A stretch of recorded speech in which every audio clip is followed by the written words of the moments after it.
Here's how to delete all of your Facebook posts at once. First of all, you need to go ahead and open your Facebook or Facebook Lite application, whatever you're using. Tap on the three lines in the top right corner of your screen and then scroll down, go to Settings and Privacy, and then go to Settings.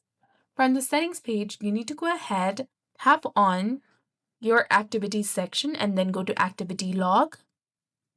Now go ahead and tap on Manage Your Post option. That is the initial option in this page. Now you can go ahead and tap on Select All if you want to delete all of your shared posts or whatever you've shared on Facebook. You can also use the filters icon, go to Categories, Date, People, and set them accordingly, and then choose to delete it.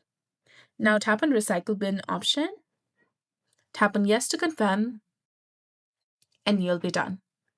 From here, you can go to Recycle Bin or the trash icon, then select all of it again, and then tap on Delete. Or this post will be deleted within 30 days of deletion. So that's it for this video. I hope you found this helpful. If you did, please like, share, and subscribe. Thanks for watching. We'll see you again in the next one.